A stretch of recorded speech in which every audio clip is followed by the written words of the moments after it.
तुला राशि वाले बंधुओं, स्वागत करते हैं आप सभी का तुला राशि भिंड YouTube चैनल में। तो तुला राशि वालों, इस पूरे मार्च के महीने में आपके शरीर पर इन 3 देवी देवताओं का कब्जा रहने वाला है। 3 देवी देवता आपके जीवन को एक नई दिशा में लेकर जाएंगे।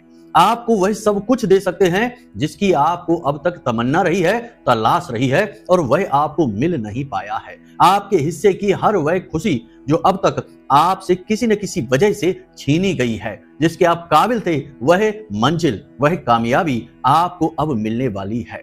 यह मार्च का महीना बड़ा ही क्रांतिकारी है, जिसमें ग्रहों की स्थितियां ऐसी बन रही हैं जो आपके जीवन में कई प्रकार के क्रांतिकारी बड़े बदलाव लेकर आएंगी। लेकिन इन 3 देवताओं की कृपा और पूर्ण आशीर्वाद भी आपको दिलाएंगी, बशर्ते कि आपको इनके विषय में पूरा ज्ञान प्राप्त हो। जब आप इन्हें पहचानेंगे ही नहीं तो इनसे आप लाभ कैसे ले पाएंगे। दिव्य शक्तियों की एक विशेष खूबी होती है बंधुओं कि जब हम उन्हें पहचानते हैं, उनका निवेदन करते हैं, आवाहन करते हैं और पूजन करते हैं, तब हमें उनकी कृपा प्राप्त होती है। पुराणों में इसका स्पष्ट उदाहरण मिलता है कि सुदामा जी पूरा जीवन गरीबी में गुजारे। उनकी पत्नी ने उनसे खूब कहा कि जाइए द्वारकाधीश के पास, कृष्ण आपके भाई हैं, बंधु हैं, सखा हैं, बाल सखा हैं, आपकी मदद जरूर करेंगे। लेकिन सुदामा जी नहीं गए, यानी कि भगवान की तरफ कदम नहीं बढ़ाया, उनका आवाहन नहीं किया। तो भगवान श्री कृष्ण भी असहाय हो गए, सब कुछ जानते हुए भी सुदामा जी की मदद नहीं कर सके। ठीक इसी प्रकार यह जो उदाहरण है, यह हमें यह बताने की कोशिश कर रहा है कि सुदामा जी एक साधारण मानव हैं और भगवान श्री कृष्ण नारायण हैं, ब्रह्म हैं। तो ब्रह्म और मानव के बीच का रिश्ता कैसा होता है? जब तक मानव अपनी आकांक्षाओं, इच्छाओं और अभिलाषाओं को त्याग कर भगवान की ओर कदम नहीं बढ़ाएगा, तब तक भगवान भी असहाय होते हैं, असमर्थ होते हैं इंसान की मदद करने के लिए। इसीलिए शायद यह कहावत बनी है कि भगवान भी उसकी मदद करते हैं जो स्वयं अपनी मदद करना जानता है। तो आज का यह कार्यक्रम आपको 3 बड़े देवताओं के बारे में, दिव्य शक्तियों के बारे में बताएगा, जिनका पूरा कब्जा आपके शरीर, आपके जीवन, आपके घर परिवार, आपकी नौकरी, काम धंधे, व्यापार, आपका दाम्पत्य जीवन, आपकी हर एक खुशी पर है। लेकिन आपको इन 3 देवताओं के बारे में कुछ भी नहीं पता है, भनक तक नहीं है। और यदि कहीं से आपको थोड़ी बहुत इनकी भनक मिलती भी है तो आप ध्यान नहीं देते हैं, क्योंकि आपको इतनी गहराई से किसी ने अब तक ये बातें बताई ही नहीं है। शास्त्रों के उदाहरणों के साथ, पूर्ण क्रिया विधि के साथ प्रमाणित करते हुए आज के इस कार्यक्रम में हम आपको इन 3 देवताओं के बारे में बताएंगे। और एक बात कि इन 3 देवताओं के बारे में समाज में किस प्रकार से चलन चल रहे हैं, क्यों लोग इन देवताओं से दूरी बनाते जा रहे हैं, जबकि ये 3 देवता आपको सब कुछ देने की क्षमता रखते हैं। असल में ये 3 देवता बने ही आपके लिए हैं, आपकी वजह से हैं, और आप इनको भूल चुके हैं। आपको इनके बारे में कुछ भी नहीं पता है। तो अब समय आ गया है कि जब आप इनके बारे में सब कुछ जानें, कैसे इन्हें खुश करना है। कहीं कोई देवता आपसे नाराज तो नहीं हो गया? यदि नाराज हुआ तो उसका क्या प्रमाण है, संकेत क्या है? और यदि नाराज है तो उन्हें प्रसन्न कैसे किया जाए? क्योंकि देवता जैसे नाराज होते हैं तो प्रसन्न भी जल्दी हो जाते हैं। वे कोई राक्षस नहीं है, आपको दुखी नहीं करना चाहते हैं। बस आपने उनका निरादर, तिरस्कार कर दिया, उनका पूजन नहीं किया, उनका मान सम्मान नहीं किया, इस वजह से वे आपको छोड़कर जा चुके हैं। यही होती है नाराजगी। बाकी आपका नुकसान नहीं करेंगे वो, परंतु आपके लिए समय पर खड़े भी नहीं रहेंगे। तो कैसे उन्हें प्रसन्न किया जाए? या आपसे नाराज हुए भी हैं कि नहीं हुए हैं? नहीं हुए हैं तो बहुत अच्छी बात है। मतलब कि आज का यह जो ज्योतिषीय कार्यक्रम है, यह ना केवल आपको ग्रह नक्षत्रों के विषय में बहुत ही गहराई से ज्ञान देने वाला है, विस्तार से सब कुछ बताने वाला है, बल्कि आपको इन 3 देवताओं के बारे में भी ऐसी ऐसी रहस्यमयी बातें बताने वाला है यह कार्यक्रम कि आपकी सांसें कहीं भटक ही नहीं पाएंगी। पूरा ध्यान कार्यक्रम पर ही बना रहेगा। लेकिन बंधु, एक बार आपसे हमारा निवेदन यह जरूर है कि अभी आपको कार्यक्रम शुरुआत से अंत तक देखना है। जीवन में बहुत उतार चढ़ाव देख लिए आपने, संघर्ष बहुत देख लिया है, तमाम तरीके की बातें भी सुन ली हैं और कई उपाय और क्रियाएं भी कर डाले हैं। बंधु, हम भी कई उपाय और क्रियाएं बताते हैं आपको, लेकिन हर एक उपाय और क्रिया का व्यवहारिक प्रयोग भी बताते हैं, परहेज भी बताते हैं। क्योंकि बंधु, आधी बात बता देने से जीवन नहीं बदलता, इसीलिए शायद आपका जीवन भी आज तक नहीं बदला है। लेकिन अब चिंता मत करिए, अब आपका जीवन 100% गारंटी के साथ बदल जाएगा, क्योंकि अब आप माई के धाम से जुड़ चुके हैं। अगर अभी तक चैनल सब्सक्राइब नहीं किया है तो जल्दी से कर लीजिए, माई के धाम से जुड़ जाइए। कमेंट बॉक्स में लिख डालिए कि मैं भी माई के परिवार का हिस्सा हूं, और हाँ, पूरे भक्ति भाव के साथ जय मां भद्रकाली ये लिखना मत भूलना, वरना फिर से वही बात होगी कि आपने माई का भी निरादर कर दिया। ऐसा मत करना, ऐसी भूल मत करना, वरना जीवन नष्ट भ्रष्ट होते देर नहीं लगती। दिव्य शक्तियों ने जहां हाथ खींच लिए, मानव अनाथ हो जाता है। शुद्ध अनाथ मानव वही कहा जाता है जिसके ऊपर उसकी संरक्षक दिव्य शक्तियों का साया नहीं है, उसे कोई बचा ही नहीं सकता है। फिर तो वही होता है जो नियति में लिखा होता है, या यूं कह दें कि नकारात्मक ऊर्जाएं उसके साथ करवाती हैं, भूत प्रेत पिशाच उसका शोषण करते हैं। कहने का मतलब यह है कि बंधुओं, वह नरकीय यात्रा से बेहतर है कि आप इस गुप्त ज्ञान को ग्रहण कर लें और जीवन में आगे बढ़ जाएं स्वर्ग की ओर दिव्य शक्तियों के साथ। तो चलिए बंधुओं, अब अपने मूल विषय को शुरू करते हैं। अब जरा ध्यान से सुनिए। कुंडली का आकलन जरूर कराना चाहिए, क्योंकि अगर आप खूब मेहनत करने के बाद भी यदि कामयाबी हासिल नहीं कर पा रहे हैं तो कहीं ना कहीं कुंडली में कोई दोष है, कोई नकारात्मक ग्रह योग है।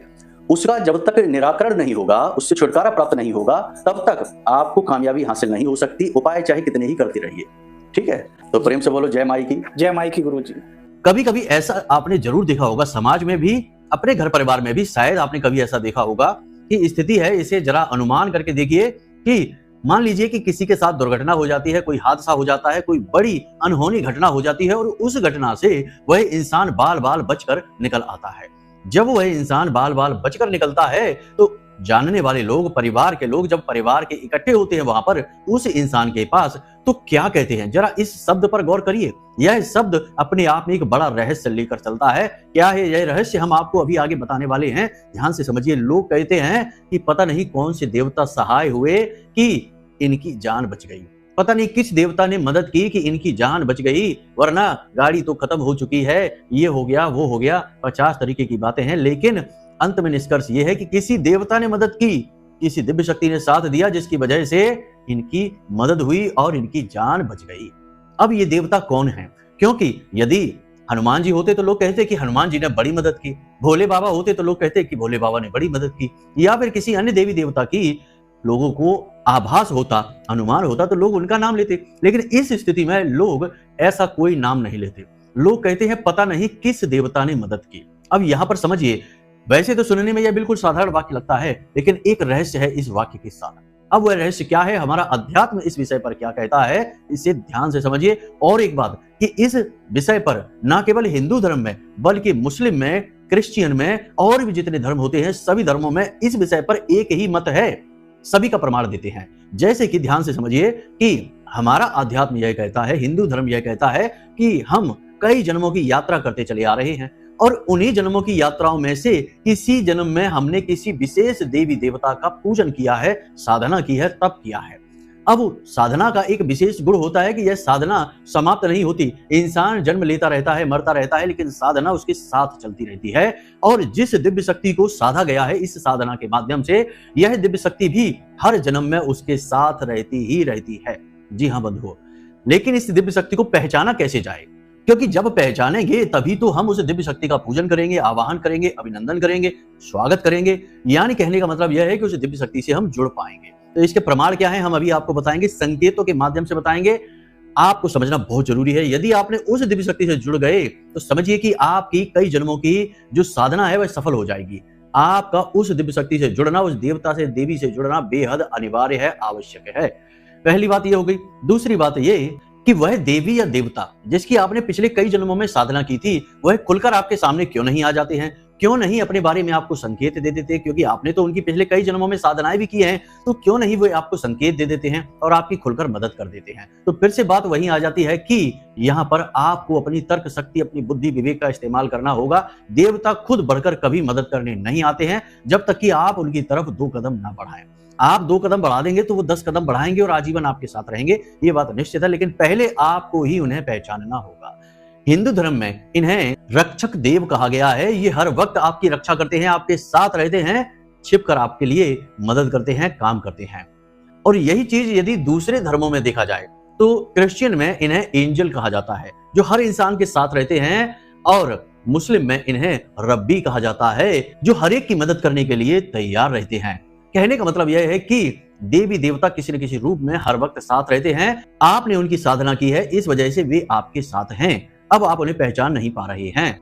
अब ये आपके साथ हैं और छिपकर आपकी मदद करते हैं, खुलकर आपके सामने नहीं आते हैं। इस बात के प्रमाण क्या है? तो ध्यान से समझिए। कभी आपके साथ ऐसी घटना घटी है कि जब किसी ने आपको बहुत बुरी तरीके से चोट पहुंचाई हो, मतलब कि भावनात्मक चोट पहुंचाई हो, आपका दिल तोड़ दिया हो, आप पूरी तरह से हताश निराश हो चुके हो, व्यापार में घाटा दिया हो, कहीं पर धोखा दिया हो, किसी भी प्रकार से आपने जब बेसहारा महसूस किया और अकेले में आप जाकर बहुत रोए, आपका दिल बहुत दुखा, उस समय अचानक से कुछ समय तक तो दुखी रहने के बाद अचानक से आपके अंदर से आवाजें आनी शुरू होती हैं और आप खुद अपना हौसला बढ़ाने लगते हैं और कुछ समय के बाद आप अपने आंसू स्वयं पहुंचकर एक नए आत्मविश्वास के साथ आगे बढ़ते हैं, जैसे कि किसी ने यह कह दिया हो कि डरने की जरूरत नहीं है, सब कुछ अच्छा ही होगा।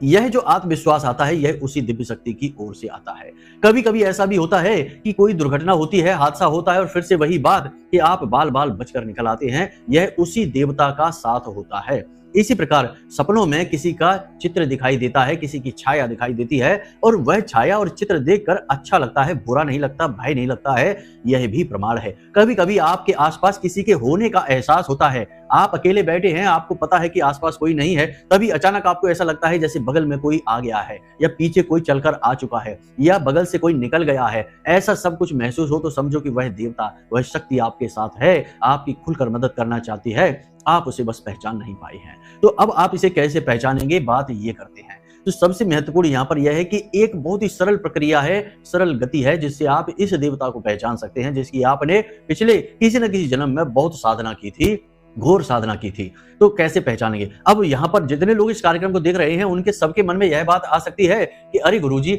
हमने कहाँ घोर साधना कर ली, हम तो बिल्कुल ऐसे ही हैं, हम तो पूजा पाठ भी नहीं करते ज्यादा, हम तो अपने काम में ही व्यस्त रहते हैं। तो सुनिए, आपके हम इस जन्म की बात नहीं कर रहे हैं, ना ही यह आपका पहला जन्म है, ऐसे हजारों जन्म आप लेकर आ चुके हैं और हर इंसान ने किसी न किसी जन्म में किसी न किसी विशेष देवी देवता का बहुत गहराई से पूजन किया है, साधन किया है, यह बात निश्चित है। तभी आप यहाँ तक आ पाए हैं। साधनाओं के बल पर ही इंसान उत्थान प्राप्त करते हुए नए जन्मों में विभिन्न श्रेणियों को प्राप्त करते हुए बुद्धिमानी को हासिल करता है, अपनी चेतना को जागृत करता है और मानव शरीर में बना रहता है। यदि इंसान की चेतना जागृत नहीं होगी तो उससे मानव शरीर भी छीन लिया जाएगा। जैसे हमारे हिंदू धर्म में कहा जाता है कि 84 लाख योनियां हैं, यदि आपके कर्म खराब हो गए तो फिर से उन्हीं योनियों में जाना पड़ेगा, बार बार जन्म लेना पड़ेगा, कीट पतंगों का, जानवरों का। तो मानव योनि में यदि आज भी आप ठहरे हुए हैं तो निश्चित बात है कि आपने अपने कर्म किसी न किसी जन्म में तो बहुत अच्छे किए हैं, किसी को साधा है। और एक बार जो कोई व्यक्ति किसी जन्म में साधना कर लेता है, गहरी साधना कर लेता है, तो फिर उससे मानव देह कभी नहीं छीनी जाती है, अगले जन्म में भी उसे मानव ही बनाया जाएगा। ऐसा कई पुराणों में प्रमाण मिलता है, जैसे कि जड़ भरत का प्रमाण मिलता है श्रीमद् भागवतम में। राजा भरत ही बाद में जड़ भरत बनकर पैदा हुए, हालांकि अपनी एक गलती की वजह से, क्योंकि अब उन्होंने थोड़ी सी मूर्खता दिखाई तो अपना जो तपोबल है वह समाप्त कर दिया, केवल एक हिरण के बच्चे के चक्कर में आकर। तो हिरण का जन्म अवश्य मिला एक जन्म के लिए सजा के तौर पर, लेकिन अगला ही जन्म जैसे ही उन्हें अपनी गलती का एहसास हुआ तो अगला ही जन्म फिर से मानव का उन्हें मिल गया और उसमें वे जड़ भरत के नाम से जाने गए। तो ये शास्त्रीय प्रमाण है जो हम आपको बातें बता रहे हैं। तो बंधु, अब यहाँ पर प्रश्न यह उठता है कि आप इस दिव्य शक्ति को कैसे पहचानें। तो ध्यान से सुनिए, ये क्रिया बहुत ही सरल है लेकिन बहुत ही शक्तिशाली है। भाव की बहुत आवश्यकता रहेगी, दिखावेबाजी से काम नहीं चलेगा। तो क्या करना है आपको? रात के समय जब आप नींद में जाते हैं उस समय यह क्रिया आपको करनी है। आपको अपने आसपास अपने रक्षक देव को याद करना है। आपका रक्षक कौन है, कौन सा देवता आपके साथ रहता है हर वक्त 24 घंटे, इसके बारे में जानना है। तो सीधी सी बात है कि रात को जब आप देवी देवताओं से जुड़ने की कोशिश करेंगे तो मोबाइल में तो व्यस्त रहेंगे नहीं या किसी से गप्पे तो हाँकेंगे नहीं। तो कम से कम सोने जाने से पहले आधे घंटे पहले आपको शांत हो जाना है, मौन हो जाना है, कुछ भी विचार मन में नहीं लाने हैं। विचार यदि आते भी हैं तो मन में यह सोचना है कि अभी छोड़ो, बाद में देखेंगे। कैसा भी विचार मन में आए, किसी से पैसे लेने हैं विचार आ रहा है, अभी छोड़ो बाद में देखेंगे। दुकान में कल ये काम यहाँ करेंगे, वहां करेंगे, कल करेंगे, कल की देखेंगे, अभी नहीं। इस तरह विचारों को आप निरस्त करते जाएंगे, एक के बाद एक विचारों को छोड़ते चले जाएंगे तो कुछ समय बाद विचार बहुत ही कम हो जाएंगे आने। यही योग की भी प्रक्रिया है, ध्यान की भी प्रक्रिया है।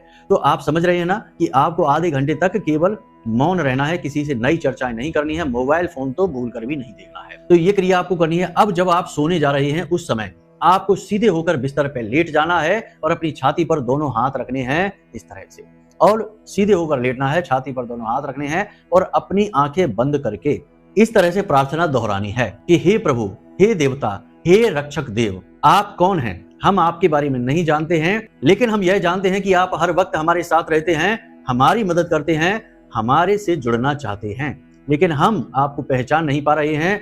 कृपा करके हमें अपने होने का आभास कराइए। हमारी बुद्धि बहुत कम है, हम आपको समझ नहीं पा रहे हैं, इसलिए हमें अपने होने का एहसास कराइए ताकि हम आपको पहचानें, आपसे जुड़ें, आपका पूजन करें, आपका अभिनंदन अभिवादन करें। इस प्रकार से आपको प्रार्थना करनी है, हाथ ऐसे रख के, आंखें बंद करके, और फिर आपको सीधे सो जाना है। इस क्रिया को आपको केवल 7 दिनों तक करनी है, इससे ज्यादा नहीं करनी है। 7 दिन के अंदर अंदर ही आपको आपके रक्षक देव का प्रमाण मिलेगा। अब रक्षक देव कौन हो सकते हैं? कोई भी हो सकते हैं। हनुमान जी हो सकते हैं, शंकर जी हो सकते हैं, देवी माँ हो सकती हैं, दुर्गे माँ हो सकती हैं, कोई भी हो सकते हैं, या फिर छोटे छोटे देवी देवता होते हैं जो कि हमारे गांव देहातों में पाए जाते हैं, जैसे भूमिया सरकार हो गए, जैसे और तमाम तरीके के बाबा हो गए, पंडोखर वगैरह के। तो इस तरीके के तमाम नाम होते हैं, ऐसे भी हो सकते हैं। लेकिन जो दिव्य है सो दिव्य है, मानव से तो ऊपर ही है। तो वे अपने होने का आपको एहसास कराएंगे, आपको डर नहीं लगेगा। सपने के माध्यम से आपसे किसी न किसी प्रकार से सांकेतिक रूप में जुड़ने की कोशिश करेंगे।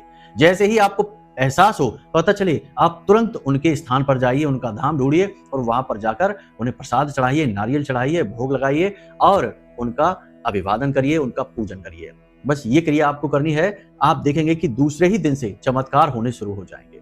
ये बहुत जरूरी है, लोगों को इसके विषय में भनक तक नहीं है, बस लोग कही सुनी बातें कहकर आगे बढ़ जाते हैं। पहली चीज तो यह है। अब एक देवता के बारे में अभी तक पता लग पाया है, अब 2 देवता और हैं। तो 2 देवता हैं जिनके बारे में तो आप जानते भी हैं, परंतु इनका आप नाम लेना भूल गए हैं, इनके बारे में भूल गए हैं। तो क्या करना है? पहले है आपके कुल देवी या देवता, बहुत ही ज्यादा जरूरी हैं। वे आपके साथ तो हैं ही, आपके पूरे कुल के साथ हैं, पूरे कुल के रक्षक हैं। सदियों से उनका पूजन आपके कुल में होता चला आ रहा है, लेकिन अब शायद 1 पीढ़ी, 2 पीढ़ी, 3 पीढ़ी से उनका पूजन होना बंद हो गया है। तो अब आपको उनके बारे में भी पता करना है। कौन है आपकी कुल देवी या देवता? आपको अपने गांव देहात में जाना है, घर के बड़े बुजुर्गों से चर्चा करनी है, परिवार के दूर दराज के रिश्तेदारों से चर्चा करनी है, आपको जरूर पता लग जाएगा। यदि पता नहीं लगता है तो आप हमें कमेंट करके बताइए, या फिर व्हाट्सएप मैसेज करिए या फोन करिए, नंबर हमने वीडियो में दे दिए हैं। अगले कार्यक्रम में हम कैसे कुल देवता को पता लगाया जाता है, इसके विषय में एक बहुत ही शक्तिशाली उपाय क्रिया आपको बता देंगे। आप उसे करेंगे, 7 दिन के अंदर आपके कुल देवी देवता खुद आपको दर्शन देंगे, आपको अपने बारे में सब कुछ स्पष्ट बताएंगे सपने के माध्यम से। प्रत्यक्ष साक्षात्कार के बारे में तो सोचना भी नहीं, क्योंकि देवी देवता को प्रत्यक्ष रूप से देख पाना हम मानव देह के बस की बात नहीं है, ये बात याद रखना। तो सपने में साक्षात्कार हो जाएगा। तो कुल देवी या देवता, और तीसरे हैं पितृ देवता। पितृ देवता आपके पितृ पूर्वज हैं, आपके रक्षक हैं, आपके पालनहार हैं, आपके घर के पहले सिक्योरिटी गार्ड हैं, पहले रक्षक हैं। तो इनके बारे में तो आपको जानना ही होगा। तो क्या है कि पितृ देवताओं को आप बुरा भला कभी ना कहें, पितरों को बुरा भला नहीं कहें, पुरखे पूर्वजों का। कुछ लोगों को हमने देखा है कि लोग ये कहते रहते हैं, हमारे तो पुरखे ही मूर्ख थे, हमारे तो पुरखों ने कुछ किया ही नहीं, हमारे लिए कुछ किया ही नहीं, केवल खाते रहे और जीवन का आनंद लेते रहे और चले गए इस संसार को छोड़कर, अपनी आने वाली पीढ़ी के बारे में कुछ सोचा ही नहीं। इस प्रकार के लोग बातें करते हैं अपने पितृ पूर्वजों के विषय में। ये बातें आपको नहीं करनी है। दूसरा कि प्रतिदिन रात्रि के समय कुत्ते को भोजन अवश्य कराएं। प्रतिदिन नहीं करा सकते, कोई बात नहीं, तो सोमवार के दिन तो कुत्ते को रोटी अवश्य खिलाएं। कुत्ते को रोटी आप खिलाएं तो उसको सरसों के तेल से उसे चुपड़ दें, थोड़ा सा सरसों का तेल उसके ऊपर लगा दें और उसे अपने दाहिने हाथ से खिलाएं और दक्षिण दिशा की ओर मुख आपका होना चाहिए। ऐसे आप कुत्ते को एक रोटी खिला दें, सोमवार के सोमवार खिलाएं। आपके पितृ आपसे प्रसन्न रहेंगे, आपसे जुड़े रहेंगे। याद रखना कि आपकी शरीर पर, आपके प्रॉपर्टी पर, आपके जीवन पर आपके पितृ देवताओं का पूरा कब्जा है, पूरा नियंत्रण है, क्योंकि आपका सब कुछ उन्हीं की देन है। आपके कुल देवी देवता का भी है, क्योंकि कुल देवी देवता का भी पूरा योगदान है आपके कुल को बचाकर यहां तक लाने में कि आप आज जीवन को जी पा रहे हैं। इसी प्रकार आपके रक्षक देव का भी पूरा योगदान है। आपको आज जब आप इस कार्यक्रम को देख रहे हैं, किसी भी स्थिति अवस्था में हैं, यहां तक पूरी तरह से बचाकर लाने में आपके रक्षक देव का पूरा हाथ है।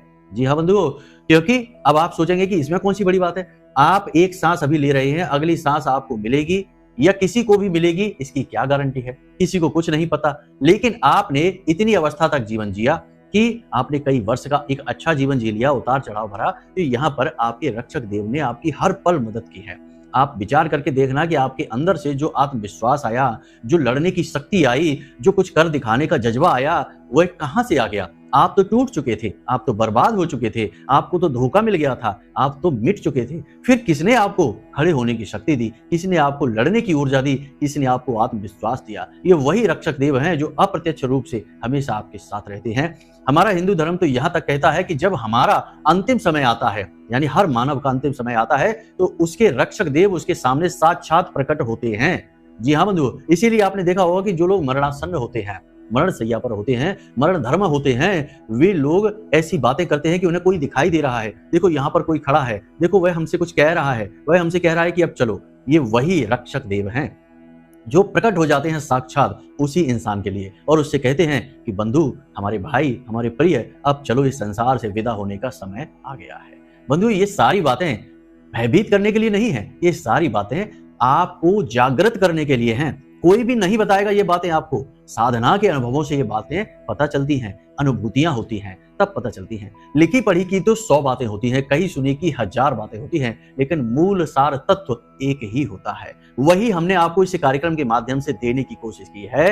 यदि अच्छा लगा हो सब कुछ तो कमेंट में बड़े प्रेम के साथ जय माई की अवश्य लिख देना। माई के धाम से यह कार्यक्रम प्रसारित हो रहा है। हमारी कही हर एक बात की हम पूरी जिम्मेदारी लेंगे और आपसे हम यही कहेंगे कि बस अपने देवी देवताओं से जुड़ जाइए, आपका उद्धार निश्चित है। ग्रह नक्षत्र इस महीने, मार्च के महीने में आपको बहुत कुछ देने को तैयार हैं। बस सकारात्मक ऊर्जा की आवश्यकता है और उद्धार हो जाएगा। एक धमाका होगा कामयाबी का और रातों रात पासा पलट जाएगा।